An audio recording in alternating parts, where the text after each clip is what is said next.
in country, we were being attached to the MACV-SOG Special Operations. Well, when you go in for your brief and get done with the brief and you come out and you have to leave your dog tags, your Geneva Convention card, military ID card, and ID patch and anything else that says U.S. on it behind. They hand you a Russian-made sidearm and a Russian-made rifle, and then you go on a mission transporting people that are not our uniform, shall we say.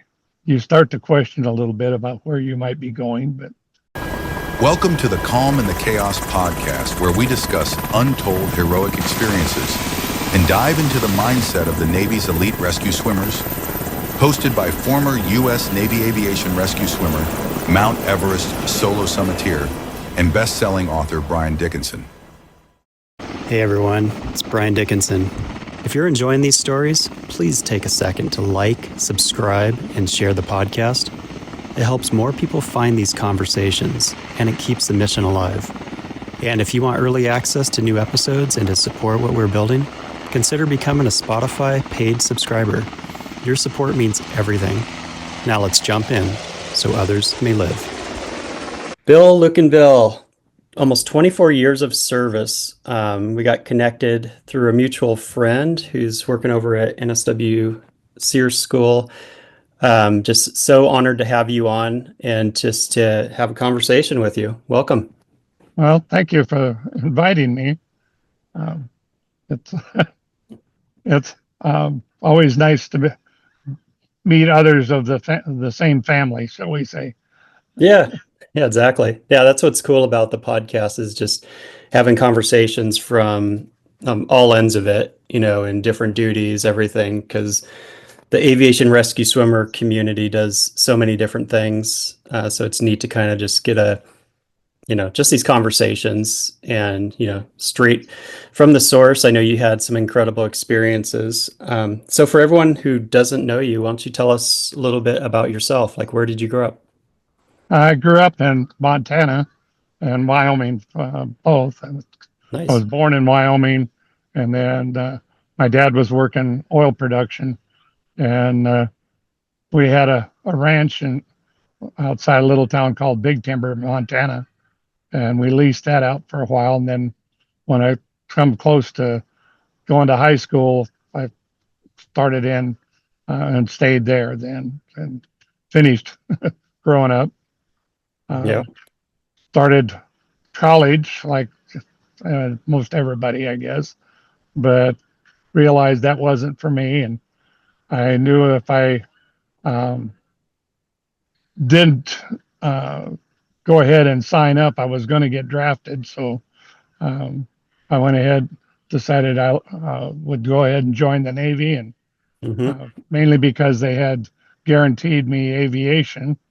And from what I'd been able to research, the Navy had the best schools for aviation. So most all encompassing in any case.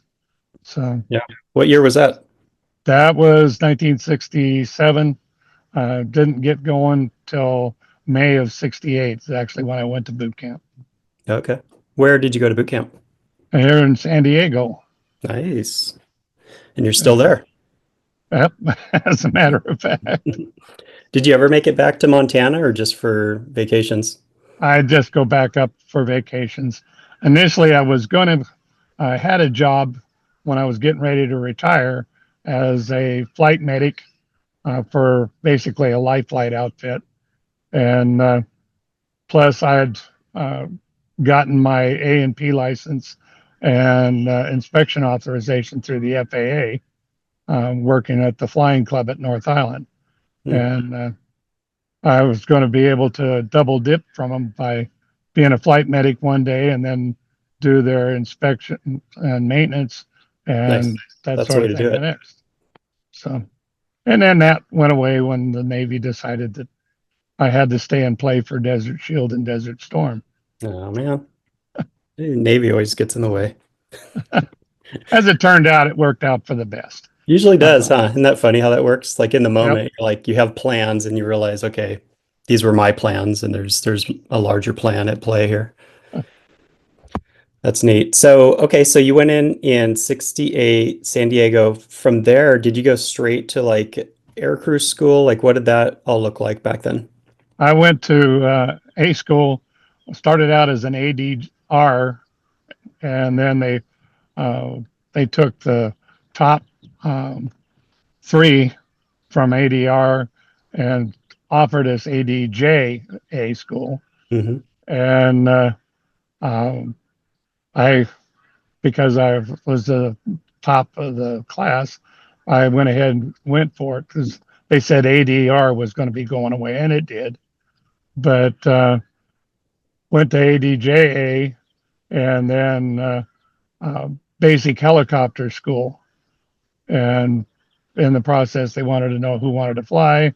They sent me out here to Ream Field here in Imperial Beach Hmm. as a rescue swimmer, and in the kind of as an afterthought, they threw paramedic training into it. Nice. Yeah, it's probably a good idea to have all of that, if you're going to rescue them, keep them alive. What was the air crew and rescue swimmer school like back in 68? Mostly a lot of running and swimming, and the the paramedic training. We got it in 4 weeks instead of the like if a corpsman goes to uh, EMT school, it's 13 weeks. Oh, wow. Well, we got it in 4 weeks, and then immediately deployed from there back to our squadron and back to or and then on to Vietnam. Yeah. Well, so this was when rescue swimmer school was in its infancy. Exactly. So tell us a They little bit were about that.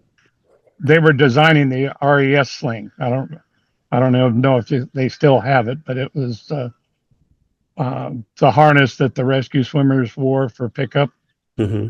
and it Robert E. Smith was our chief that was instructor that was designing this thing, and so there were a number of learning episodes with it. I got the face mask broken.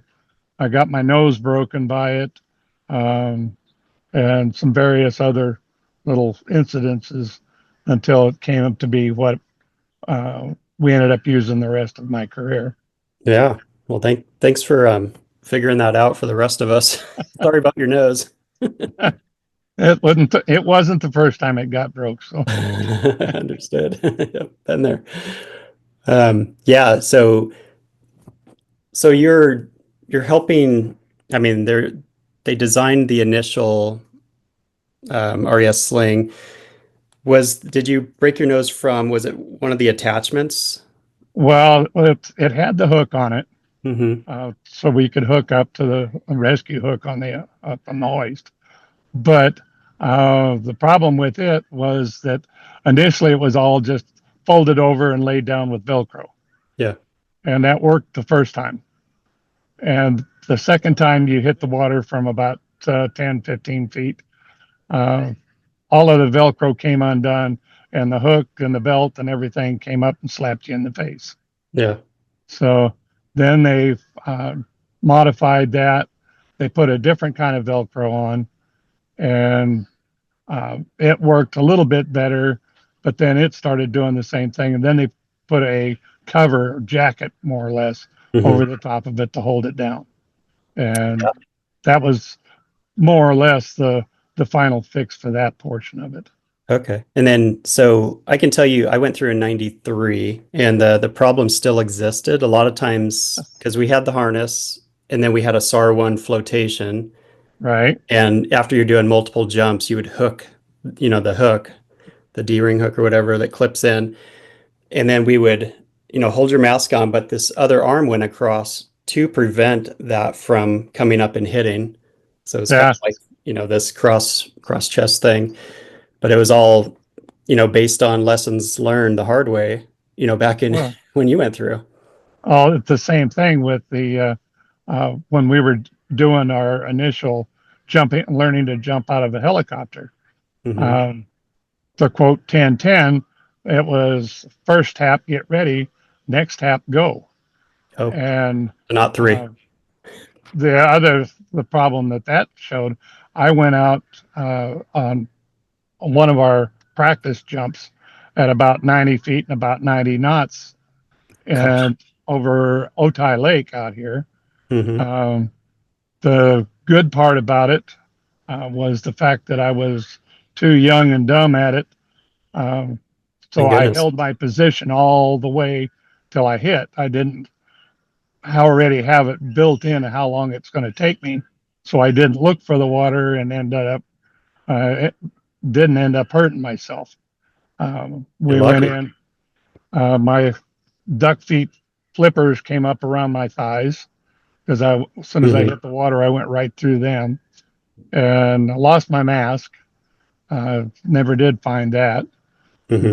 but it was very interesting for a while. But I did a whole lot better than a bunch of guys. Apparently, people ended up dead from it. Mm. So Yeah, I can imagine. um, I well, they changed from one tap to get ready, second tap to go. Um, was to one tap, go ahead and get ready, but then two distinct taps, Mm. and then then go. Yeah. And Now it's one to release the gunner's belt, three on the right shoulder. now, So yeah, just evolves over time. Yeah, yep, most that's of it wild. was written So in blood. yeah, I know. Yeah, it's unfortunate. Yeah, Whitney Warren, who connected us, she had a jump from, pretty high up as well and like broke her back and, wasn't expected to even survive. And she made it back through, had a miracle and, continued being a swimmer and everything else. But yeah, it's a game of inches. Oh You yeah, land the wrong way. I mean, it can be game over. So yeah, oh that's yeah. And I kind of have to go back to what my dad says. The good Lord takes care of idiots and fools, and the babies, and he's going to keep you around if you've got something you're supposed to do. yeah, So, that's great advice, man. Your dad was a visionary. So, okay. So, was there a high attrition rate going through rescue swimmer school back then, or was it uh, just kind of made it through? yeah, the initial qualification uh, to get in it or to start the swimmer school, because we were so accelerated to get us to Vietnam, Hmm. they it was a pretty good uh, test to start with, Yeah, yeah, and we still had probably maybe 25% because they'd already uh, weeded out over 50% before we yeah. ever started. That's how it should be, right? Like, why waste the resources if they can't even get through the build up or the in test or anything else? So then you have Right. quality candidates going through. Yeah, the initial test was pretty strenuous, and then from there it was. I didn't think it was that bad, but whatever. Well, at the time, did you not think it was that bad, or is it years later you look back and Looking back, it's funny how I that works, huh? oh yeah, I love short-term memory. That's why I keep climbing mountains, I guess. People do marathons. It's like it's a suffer fest. It's like, why am I doing this? You finish one and then, a couple weeks yeah, later you sign up for another. and it's kind of I think a portion of us, a large portion of it for me at least, I was always kind of an adrenaline junkie. Hmm. Um, so that contributed to it, Yeah, I think, significantly. sure. Yeah, it's a good way to channel that, especially when you're young. Yeah, Well, that's awesome. So from there, you were an ADJ I was an ADJ, yeah, and you deployed like right away. right away. December 68. Okay. Uh, What aircraft were you flying in? Initially, we flew all kinds of different aircraft, but I ended up going to HC3, and they were tasked to teach Det Cameron Bay and Det Tonsanut how to fly the H-46. Prior to that, they were flying the H-34s. Um, but while we were going through training, we flew in H-3s, and H-2s. We got to fly in the first H-2 Charlie in the fleet, according to the paint on the nose. That must have been scary. It was interesting. But I kind of liked the 46. But when we finally got to Vietnam, we didn't have our helicopters hadn't got there yet, so I ended up catching flights with whoever I could, just so I could get my flight pay and quote stay current. Yep. So I ended up flying with HAL 3 for a while out of Deb Ben Tui. Wow, how was that? It was interesting. One of the guys from my hometown was one of the pilots, and that's how I got kind of voluntold into it. Yeah. He says quote, they needed gunners, and to quote him, he says, "I know you can shoot." So it worked out. Yeah. Got me some flight time till our helos actually got there. And then at that point, were you shore based or were you attached to a ship? We were shore based. Okay. So how many deployments to Vietnam did you end up doing? Ended up doing 4 all total. Wow. 2 off the coast flying resupply, medevac, and all of that from the ships. Basically anything that had a flight deck. But and then we had the 2 in-country tours. Yeah. What was better, like in country or being out on a ship? In country was I got to see some beautiful scenery. Yeah. Interspiked periodically with a shot of adrenaline, but other than that, it was very interesting. In country, we were being attached to the MACV-SOG Special Operations. Well, when you go in for your brief and get done with the brief, and you come out and you have to leave your dog tags, your Geneva Convention card, military ID card, and ID patch, and anything else that says U.S. on it behind. They hand you a Russian-made sidearm and a Russian-made rifle, and then you go on a mission transporting people that are not our uniform, shall we say. You start to question a little bit about where you might be going, but yeah. I just read the SOG book is just incredible.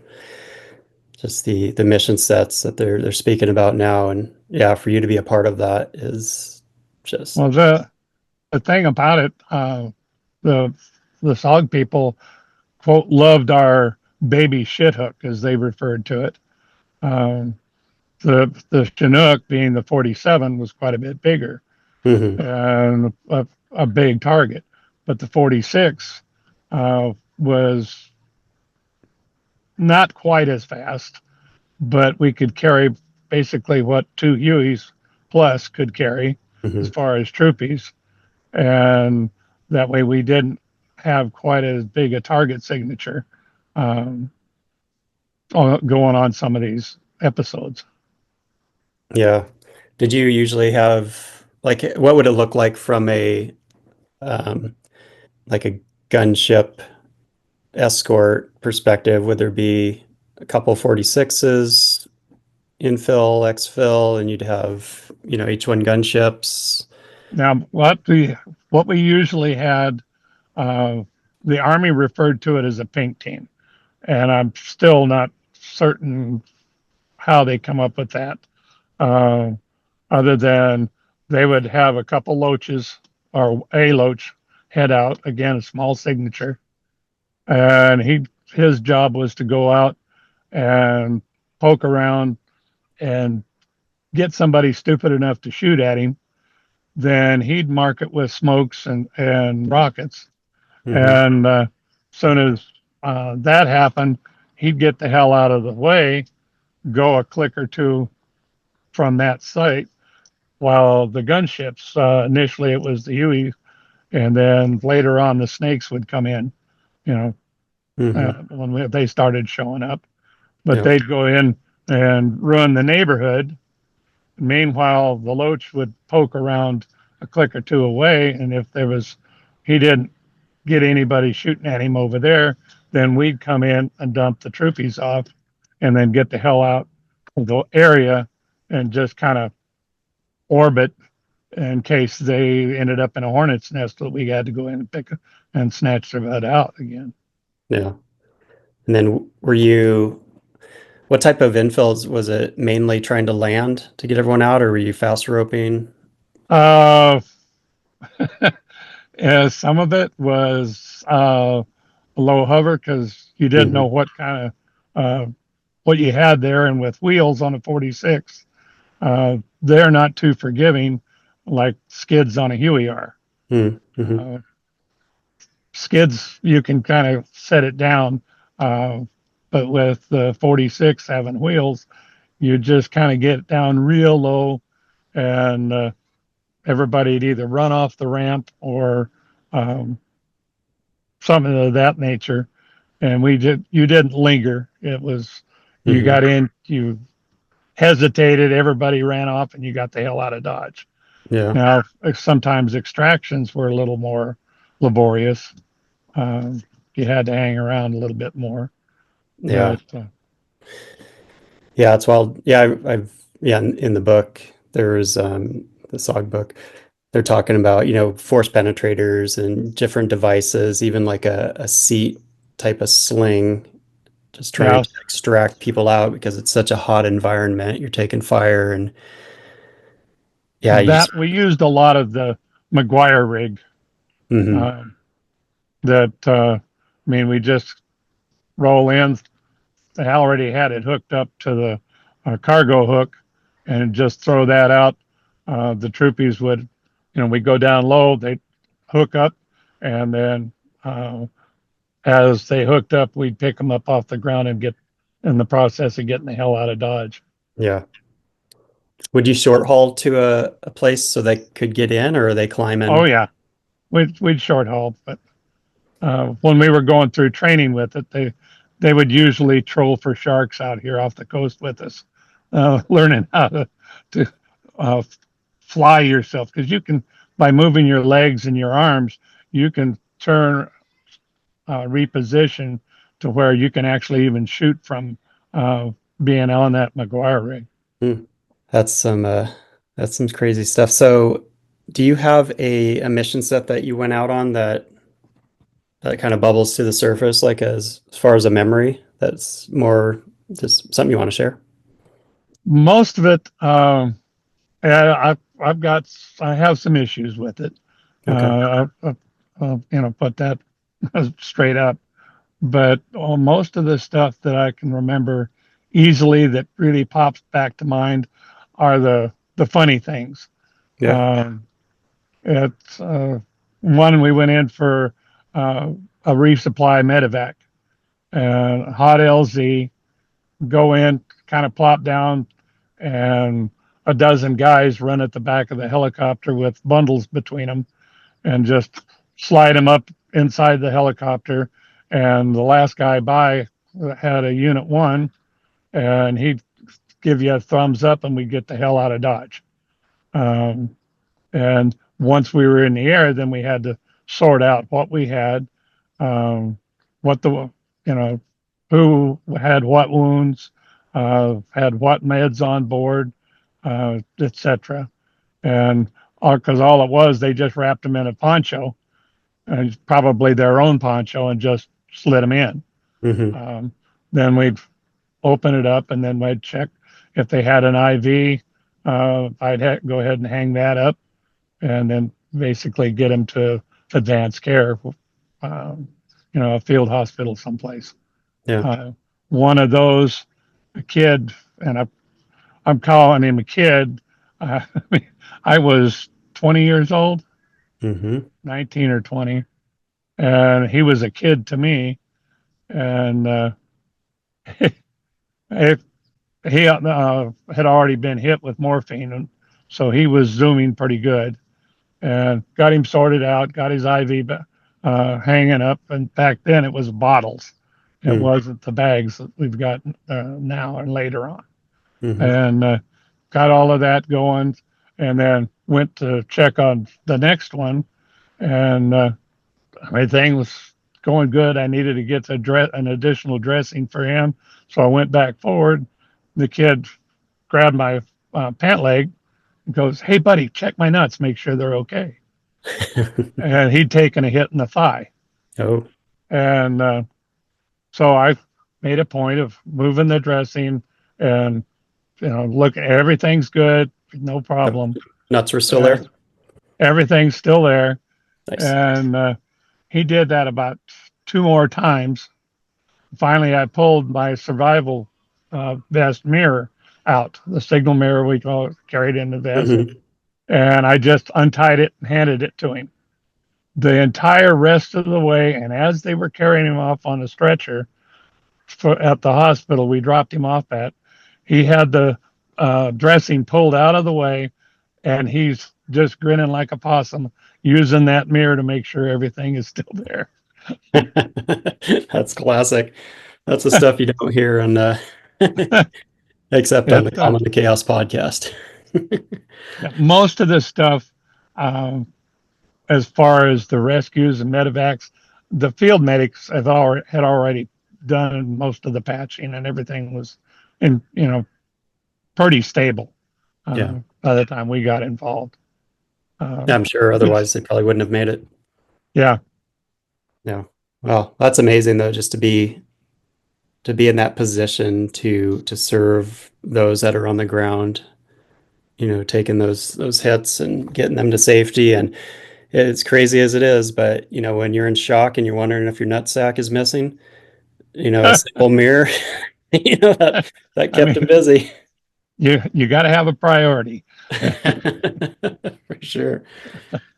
So after four deployments, you came back. There was a lull until the first Gulf War, correct? Yeah. Well, when I came back from Vietnam, my next duty station was Fallon, Nevada, search and rescue. Nice. And there we did a whole lot of waving the Navy flag, if you will, about, there was no such thing as life flight then. And basically that's what we did. Mm-hmm. My unfortunate first rescue was called in by a tourist driving into Hawthorne, Nevada, stopped and got a hold of the sheriffs there and said he'd seen a jet go in over his head, and then he saw a fireball in the air.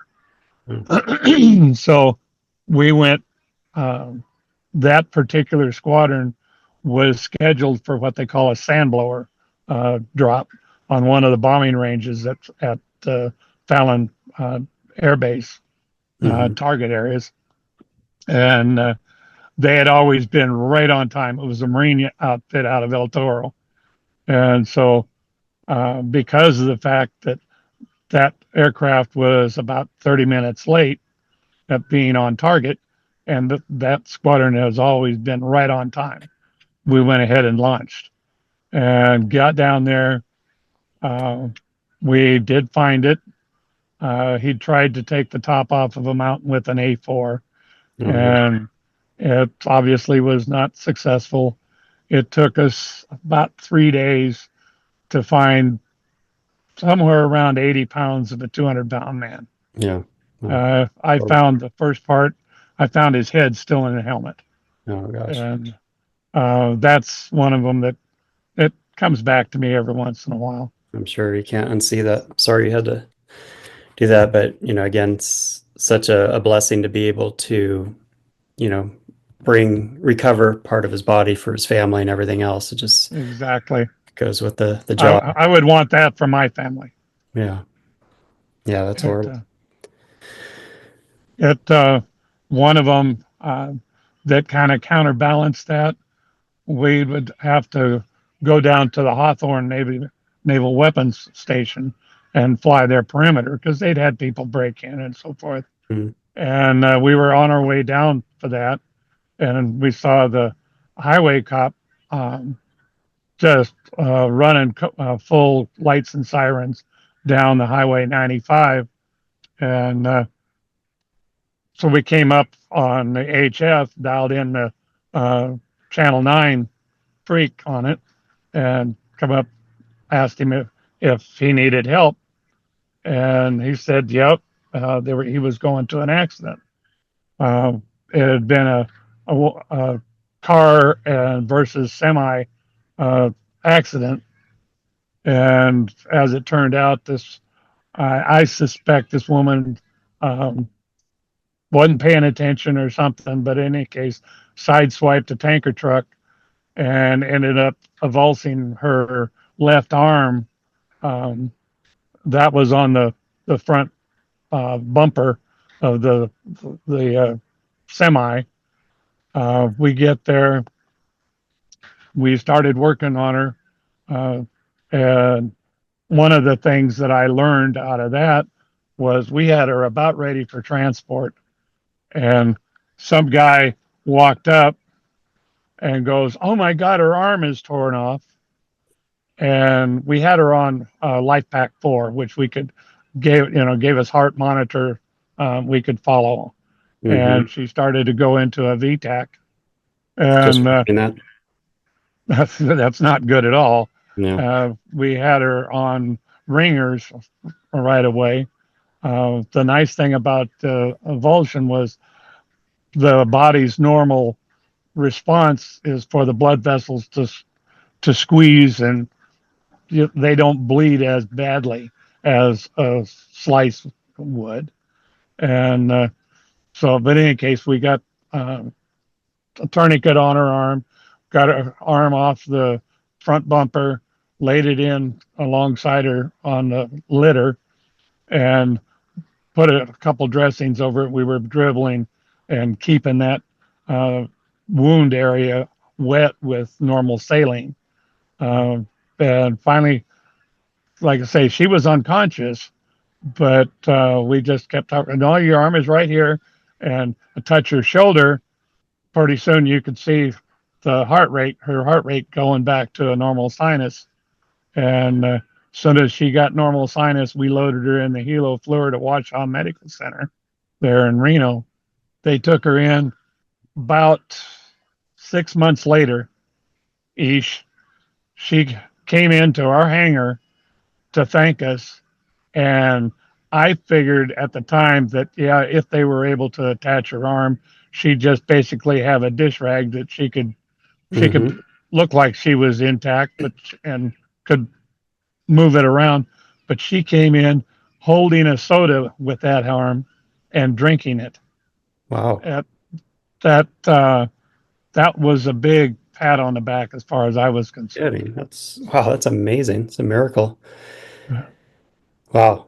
Yeah, I talked to the surgeon, and because I had emptied 2 med kits of all the hemostats, everything that was hanging out of the wound, we put a clamp on, and got it all clamped. According to the surgeon, we clamped a hell of a lot of things that didn't need to be clamped, but it's okay. You're an overachiever. Everything was that he needed was clamped, readily accessible, and he says he was able to just immediately just start hooking everything back up where it went, no problems. Wow. And well, he said he had a prognosis of 95% recovery, so that made me feel mighty good. That's so cool. I wonder where she is today. I often wonder that myself, but maybe she'll hear this. She'll reach out. Well, maybe. That's amazing, man. Just think about just the life you changed with that one incident. Yeah. That's so cool. Wow. Well, so then you were in Fallon, and where'd you go from there? Fallon, they sent me back to San Diego, back to flying. uh, ended up going back to HC3, and then we started HC 11, and I was one of the first 6 selected for standing up HC 11, and then when they did HC 5 a couple of years later, there in Agana, Guam, I was selected to help them get that going. But one of my kids had a learning disability, and that I had to bow out of it, and they let me without any problems. But That's good. Yeah. So what was that? That was all 46s? that was all 46s. I ended up, I think, 3,800 hours in 46s, 1,800 hours, I think, in around that in Hueys, and about 500 hours, a little more, in H3s. Wow. And How's your back? giving me problems. That's a lot of Well, flight time. part of the problem with that is at Fallon we had changed from mic models to N models, and for that was a nice improvement for having 2 engines flying in the mountains. But Hey everyone, this podcast doesn't pay for itself, which is why I launched Kick Ass, Keep Calm in the Chaos merch line. It's not just about a slogan. It's a mindset, a mission, a way of life. Plus, it's an attention getter as random people see and ask about your dope gear. It provides an opportunity to share your unique story with others to help spread some calm across humanity. Every shirt, hat, or sticker you buy goes straight into keeping this podcast alive, the incredible guests and stories, and the impact of their experiences. Tap the link or visit shop.calminthechaospodcast.com to gear up today. Thank you so much for helping support the mission so others may live. we were on a search for a missing prospector. I was out on a gunner's belt on the left side of the helo and flying along. We'd had a problem with it about a month prior. We'd changed the 42-degree gearbox for time. We got a CCAD, or Corpus Christi Army Depot, overhaul. Put that on. We had been out on another search, and as we were headed back to our base at Fallon, we got us a chip light. Ended up making a run-on landing at one of the Gina's Saltwell's Villa was the name of the place, and they had a runway of sorts out there. We slid on our Huey there, and the girls came out and gave us lemonade, and we went in and used their phone to call back to base to say what had happened. Everything worked out fine. Well, then after flushing it, getting the fuzz and stuff off the chip detector, then about a month and a half later, we're on the search for a prospector. And as we're going along, and I'm looking at some tracks in the snow, all of a sudden there's a loud bang and a rapid right-hand rotation. And somehow I got in a seat and got the lap belt on. Yeah. I didn't get the slack out, but before we hit, I don't remember doing it, to be totally honest. Like I say, one minute I'm on the gunner's belt, and the next minute we'd already hit the ground, and I'm in the. But I got slapped around pretty good, and it screwed out my lumbar and mid-thoracic and cervical spine. And the Navy approved American Medical Association was put to use. I ultimately ended up going to a chiropractor, and that fixed it. But what had happened was the 42-degree gearbox had basically exploded and left the airframe for us. Yeah, yeah, no kidding. Man, but just think about it. Every flight you practice for crashing, it was so embedded in your head that you don't even remember Yeah, doing it. But as soon as exactly. you felt that, heard whatever's happening, you're doing it, before you could even think, and it saved your life. Oh yeah, yeah. That you don't, like I say, you don't even know you're doing it. You've already done it. Yeah, Uh, all that training is just ingrained so thoroughly into you. yeah, Uh, you just respond. You don't have to think. yeah, yeah. Thank goodness. Seems annoying at the time, but then when you need it, oh, okay, that's why. Wow. So then you went to Desert Storm. Right. I got, I lucked out of that. I, what they did to me, they were sending me over, and a friend of mine had got out about 6 months earlier, had a job waiting for him with Convair, and they called him back. He thought it was Convair calling him to come to work because you had to be. The rule was then, I don't know if it is now, but when you retire, you have to be out of it for at least 6 months before you can go to a job that is with a DoD contract. Mm. Um, that way, there's no semblance of you might be inappropriate. Um, so anyhow, he gets the call. They sent him over. He got the only rescue. Um, that A-10 pilot that got shot down during it. He got that rescue. Got Mhm. back. They dropped the pilot off um, for his debrief. The pilots went for their debrief, and after the crew got the helo ready for its next go or next call out, uh, the carry-all picked them up, and on the way over for their debrief, it ended up having a blowout, flipped up on its side, and ended up crushing his whole right side.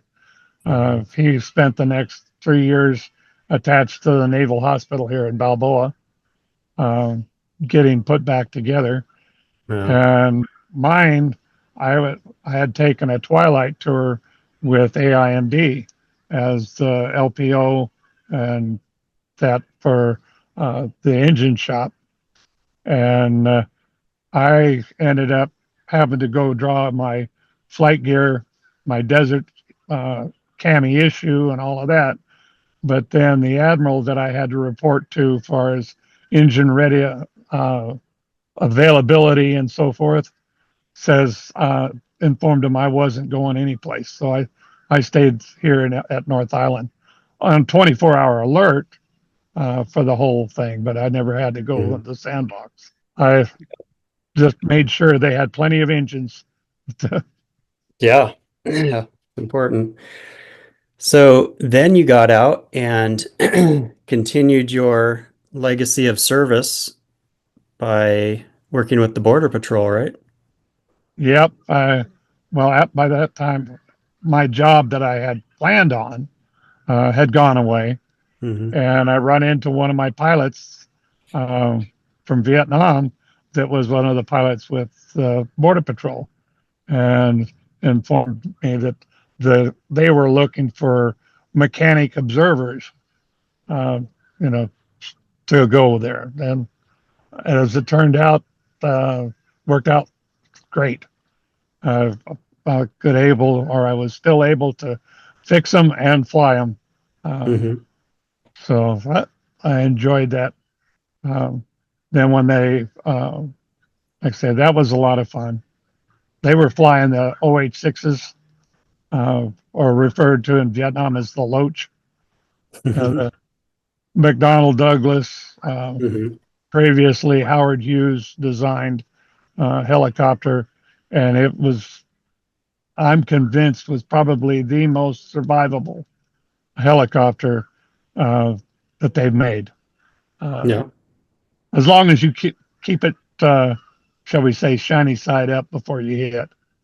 Um, it's I love the OH-6, and as far as flying it, it was a sports car.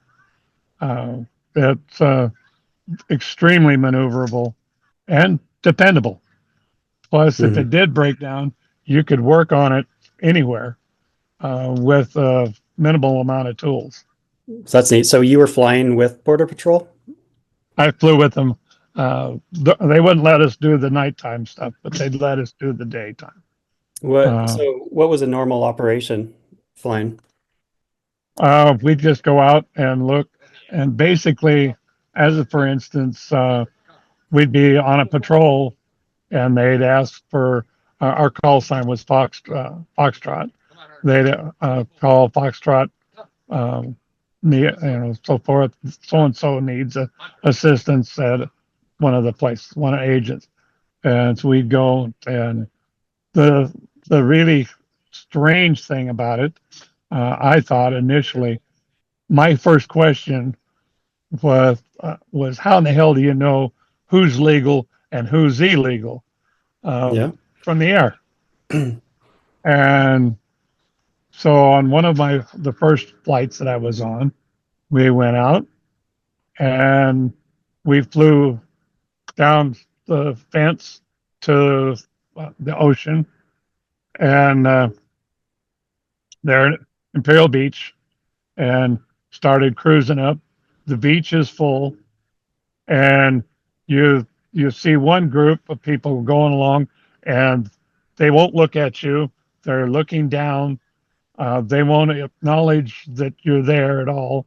Yeah. And then the next group of people, they're either waving at you or they might be giving you the finger, who knows, but they acknowledge that you're there. So it was rather obvious that the ones that were trying to disappear, that weren't acknowledging you, were the ones that weren't supposed to be there. Mm-hmm. Yeah. It became pretty obvious. Yeah. That's funny. That reminds me of like Cheech and Chong Up in Smoke, when the helos were going overhead and he put down like a blue tarp and acted like it was a pool swimming in his back. Oh, yeah. It's covering the weed. Like, oh, that looks legit. Oh, yeah. That's funny.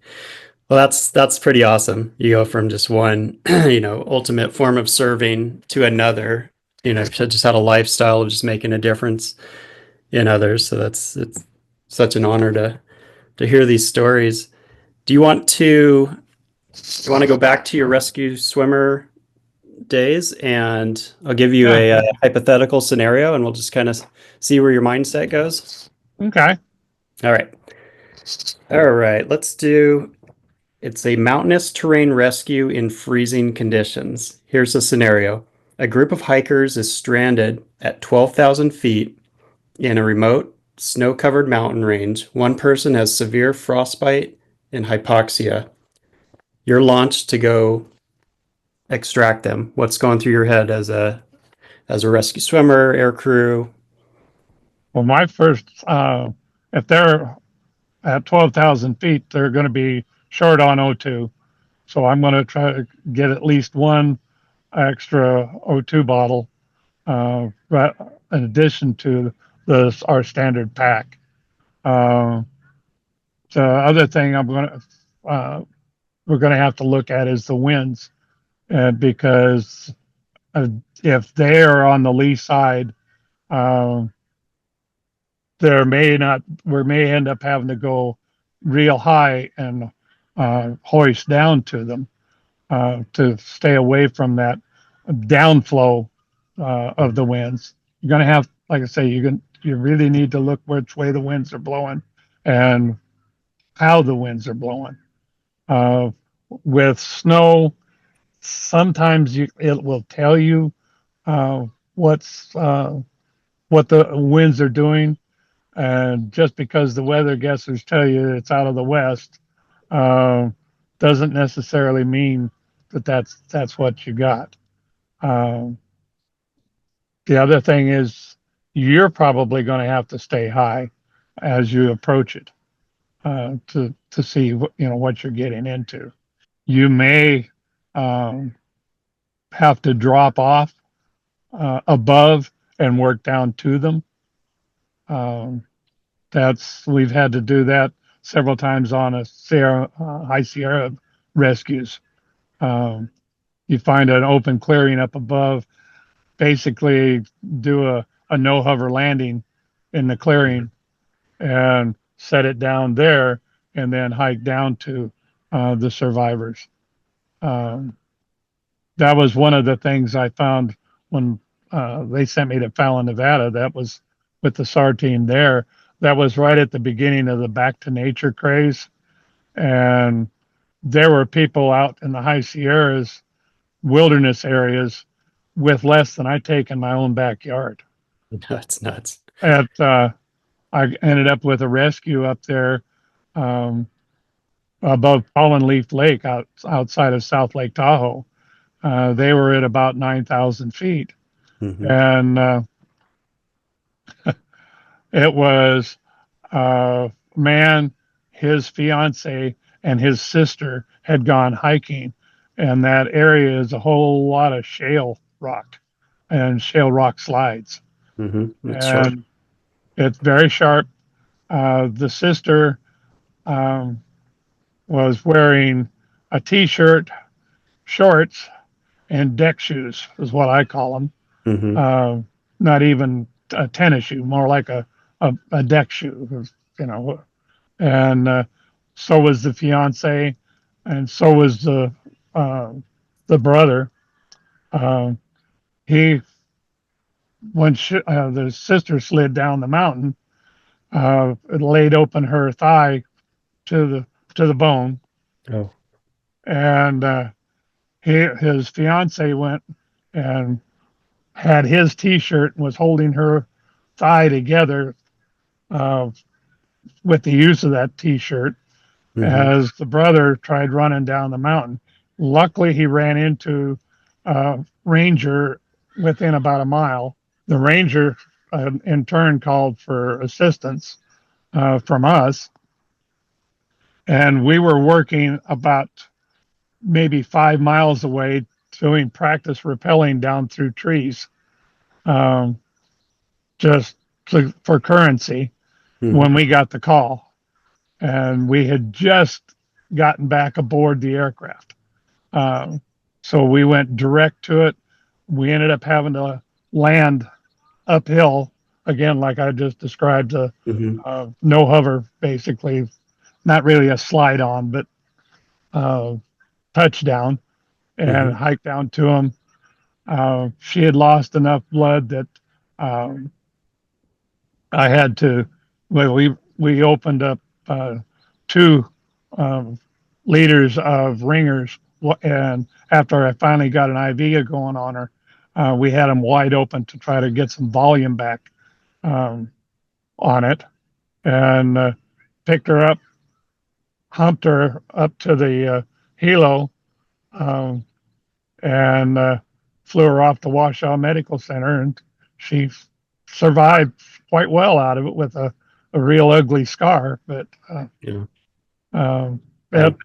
lucky you were right there. Yeah.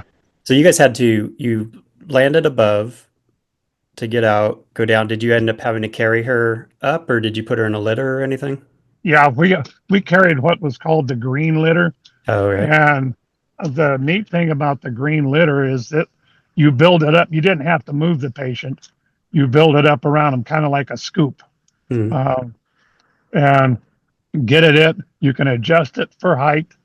If they have a broken extremity, you could adjust that lengthwise, and you could actually take traction on a broken leg to relieve. And even if they're unconscious, you can watch their face, and you can see the face relax as the pain diminishes through having the traction. But like I said, we build that up right around them, and then carried her up the hill and put her in the helo, and away we went. And everything worked out, but saved another. Yep, it was touchy. Amazing. I found out when I retired, because I never paid attention, but during my retirement ceremony, my commander informed us all that I had 84 live rescues. And so That's I amazing. never even thought of it. No, yeah, and you don't, right? Because you're not doing it for that. You're just No, so others may live. And you think about 84 lives, that is, there's so many more than that. But when you think about every single one of them, then went on to potentially have families and, yeah. it just spreads from there. Just amazing that, that butterfly or trickle effect or whatever that you've had in your service. It's just amazing. And like I say, it makes me feel, um, I think about some of those and to this day. And when I start feeling kind of depressed or whatever, that that kind of brings me back up. Yeah. Well, It, that's, now 44 of them were all in one bunch. We ended up our air debt rescued 87 people off of a fishing boat. It was a factory fishing boat that ran aground off of Mindoro. mm, And I ended up putting my swimmer in the water on the coral reef, map our way in because it was uncharted. mhm, But we flew in front of the ship we were on at the time. It was the Mount Hood. We flew ahead of it to see what was open and what wasn't, to so they could get us in fairly close. And then we just started picking people up and hauling them off. We'd pick up 20 at a time per helo and uh, wow, move them from there to the ship. And no lives lost out of that fishing factory ship. That was, yeah, that's amazing. I mean, the What a ship was day. lost, but Yeah, of course. Wow, what an amazing story. Well, Bill, you've had incredible experiences. Not many, most people can never relate or really understand, what you've been through. What's a bit of wisdom that you would want to leave our listeners with? when the world turns to shit, take a deep breath, relax, engage the brain, and then do what you got to do. If you start panicking and quote getting upset, um, you can't do your job. You can't probably even save yourself. Yeah, Uh, incredible. Probably the best wisdom we'll ever have on the podcast. So thank you so much for that. Thanks for being here. And it's been such a pleasure. And I know the listeners are going to get so much from your wisdom, your experiences. I think we could probably just have you on for hours and hours because there's so many more stories. So probably have to have you back on. But thank you. yeah, I'd be glad to do it. If you get a chance down here in San Diego, uh, show up with nothing else, uh, or a cup of coffee on you or a toddy. Who knows? That'd be awesome. And for everyone else, thank you, and we will see you next time. Thank you for listening to the Calm in the Chaos podcast. Please subscribe to be notified of future episodes, and if you enjoyed what you just heard, please leave a 5-star review on whatever platform you listen to podcasts. Until next time, get out there and make a difference so others may live.